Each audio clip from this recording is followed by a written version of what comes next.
যাদের সন্তান পেটে আছেন ওনাদের সবচেয়ে বড় সাপোর্টার হচ্ছে স্বামী। সন্তান যখন পেটে আসে সবচেয়ে বড় দায়িত্ব হচ্ছে যে সন্তানের বাবার, আমার বোনের স্বামীর। স্বামী যখন ওই স্ত্রীর সেই মুহূর্তে পাশে থাকে তখন হাজার ওষুধের চাইতে বড় কাজ হয়ে যায় স্বামীর পাশে থাকা। সুবহানাল্লাহ। এই শরীর নিয়ে মুভমেন্ট করাটা কি কষ্ট একজন মা ভালো জানে। এটা আমরা পুরুষ জাতি দেখতে পারবো, অনুভব করতে কখনো বরাবর পারবো না। সেজন্য স্বামীর উচিত স্ত্রীর এই কঠিন মুহূর্তে যতই ব্যস্ততা থাকুক দূর থেকে হলো ফোনের মাধ্যমে, কথার মাধ্যমে এমন ভাবে স্ত্রীকে খুশি রাখা।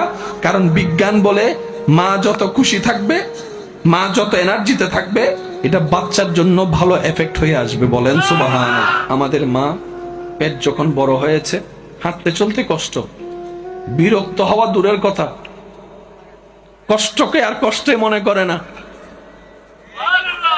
স্বপ্ন দেখা শুরু করছে, কখন জানি আমার সোনার মানিক আসবে, কখন জানি আমার সোনার মানিকের চেহারাটা দেখব। এবার আপনার আমার মার সেই পেটে থাকা অবস্থায় ঘরের কাজ তো আর বন্ধ রাখা যায় না।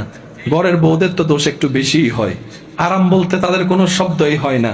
সারাদিন কাজ করে রাতের বেলা শুনতে হয়, সারাদিন কি কাজ করলা তুমি। এটাই আমাদের সমাজ। কথা বলেন ঠিক কিনা?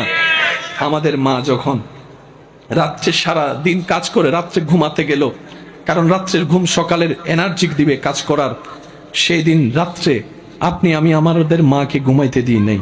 কিছুক্ষণ ডান দিকে লাথি মারি, কিছুক্ষণ বাম দিকে লাথি মারি, পেটের মধ্যে লাথি মারতেই আছি। কিন্তু মা বিরক্ত হওয়া তো দূরের কথা, কাঁচা ঘুম ভাঙলে বিরক্ত হওয়া তো দূরের কথা। মা কেমন জানি মুস্কি মুস্কি হাসছে, মুস্কি মুস্কি হাসছে, মুস্কি মুস্কি হাসছে। মায়ের চেহারার মধ্যে আলাদা একটা রং দেখা যাচ্ছে। লাথি খেয়েও ব্যথা পেয়েও হাসতে জানে কে? মায়ের চেহারাটা একটু দেখেন। সুবহানাল্লাহ। একদিন দুই দিন হলে মেনে নেওয়া যায়, এক সপ্তাহ হলে জোর করেও মানিয়ে নেওয়া যায়। এটা তো একদিন দুই দিনের সফর নয়, 9-10 মাসের সফর। এখানে আবার সংসারও সামলানো লাগছে, বাচ্চা থাকলে বাচ্চাও সামলানো লাগছে, আবার এই বাচ্চা দিকেও খেয়াল রাখা রাখছে। কিন্তু বুঝাতে চাচ্ছি, ঘুম নষ্ট করেছি মায়ের, মা বিরক্ত হয় নাই। মাকে আঘাত দিয়েছি, মা বিরক্ত হয় নাই। বমি বমি ভাব আমার কারণে হয়েছে, মা বিরক্ত হয় নাই। শুধু তাই নয়, মা হাঁটতে পারে না, বিরক্ত হয় নাই। ওয়াশরুমে যেতে পারে না, বিরক্ত হয় নাই। গোসল ঠিক মতো করতে পারে না, বিরক্ত হয় নাই।